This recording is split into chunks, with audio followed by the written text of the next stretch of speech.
Pemirsa yang berbahagia, di dalam Quran sumpah diatur dalam 2 ayat. Yang pertama, Quran surah Al-Baqarah ayat 225.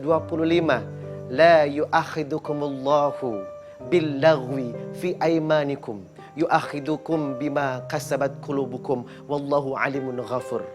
Maka sumpah itu akan dinilai tidak mendapatkan hukuman kalau tidak sengaja. Dan sebaliknya, kalau seseorang sengaja membuat sumpah, maka akan dihukum oleh Allah Subhanahu wa Ta'ala. Namun bagaimana dengan sumpah pocong? Pemirsa, sekali lagi, man amila amalan laisa alaihi amruna fahuwa raddun. Barang siapa yang melakukan amal ibadah tidak ada contohnya dari Nabi, tertolak di hadapan Allah dan sia-sia. Sumpah pocong adalah sumpah palsu yang tidak pernah ada dalam Islam. Oleh karenanya orang yang melakukan sumpah pocong disebut dengan pelaku bid'ah yang mengada-ngadakan, sebab Rasulullah tidak melakukan hal yang demikian. Kalaupun boleh seseorang bersumpah, harus sumpah benar dengan menggunakan nama Allah, bukan dengan menggunakan pocong yang tidak ada dasar dan dalilnya. Nah, Tina, ini bayaran buat kamu karena kamu sudah melakukan perintah saya. Pak Kades teh konsisten ya jadi orang. Tina jadi seneng kerja sama Pak Kades. Makasih banyak ya Pak Kades. Pokoknya mah kamu harus jaga rahasia ini. Jangan sampai ada warga yang tahu. Pak Kades tenang aja. Selama bayarannya memuaskan mah, servisnya juga memuaskan.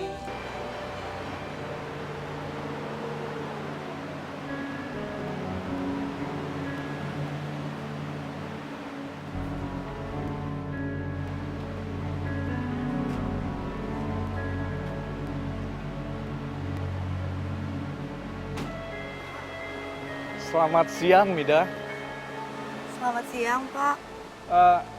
Kamu teh mau kemana? Saya antar.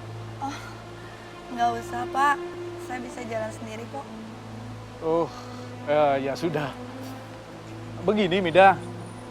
Saya mau bicara tentang Jamal, tunangan kamu. Emangnya ada apa ya Pak sama Kang Jamal? Ternyata si Jamal teh prinsipnya terlalu kuat. Dia nggak mau menjual sawahnya pada saya. Padahal mah semua warga sudah setuju menjual sawahnya pada saya. Terus hubungannya sama saya teh apa ya Pak? Begini, Mida. Si Jamal teh kan tunangan kamu. Kamu pasti bisa meyakinkan si Jamal biar dia menjual sawahnya pada saya.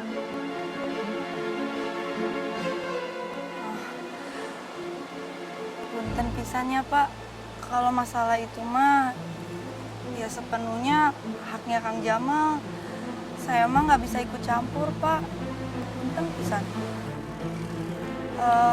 Pak, saya tuh udah ditungguin sama temen, saya jalan dulu ya Pak. Iya. Assalamualaikum. Waalaikumsalam. Silakan duduk Pak Kades, silakan duduk. Alah, mimpi apa Abah kedatangan Pak Kades di rumah saya ini? Sebagai kades yang baik, saya mah mau silaturahmi sama warga.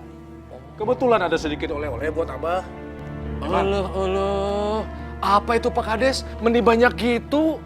Repot-repot begini Pak Kades. Pak Kades, Abah ini, kedatangan Pak Kades di rumah Abah ini udah cukup membuat hati Abah itu seneng Pak Kades. Eta mah tidak seberapa, Abah. Begini Abah. Iya Pak Kades. Maksud saya datang ke sini teh mau menanyakan penawaran untuk membeli sawahnya Abah. Apakah sudah diputuskan? Soal sawah ya Pak Kades. Begini Pak Kades, kalau Abah sama Pak Kades mah tidak ada masalah.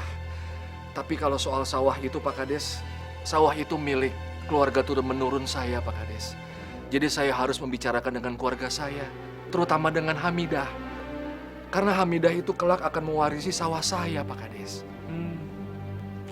Jadi kapan atuh Abah? Saya menerima kabar baik dari Abah.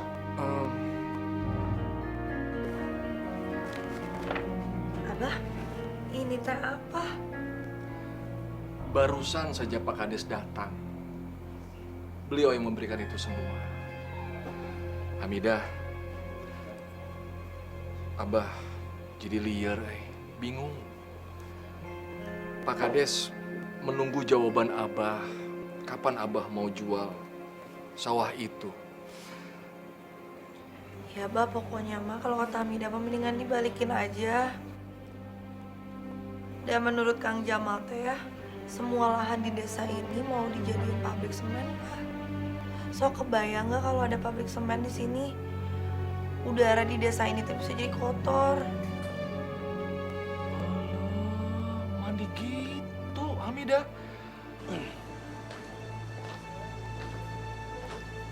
Eman, Pak Kades, apa ini maksudnya? tadi sore abahnya Hamidah mengembalikan semua yang Pak Kades berikan. Katanya dia teh tidak akan menjual sawahnya pada Pak Kades. Suci mereka? Mereka pikir mereka siapa? Seenaknya menghina saya. Sabar atuh Pak Kades. Mungkin mereka teh tidak suka dengan isinya. Tidak suka dengan isinya. Bagaimana mereka tahu isinya sedangkan bungkusnya belum dibuka?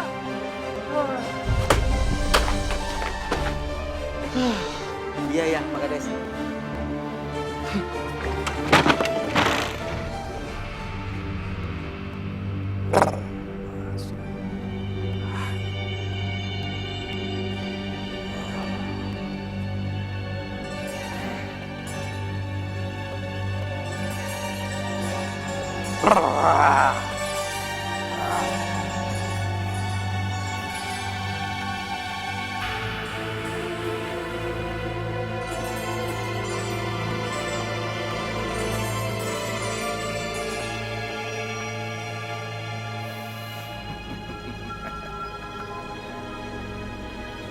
Rasakan Jamal.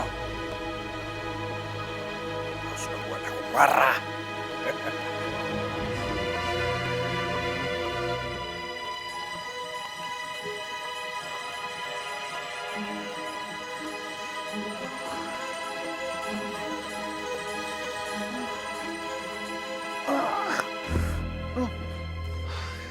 Kenapa jadi gatal ya? Kok gatal banget sih?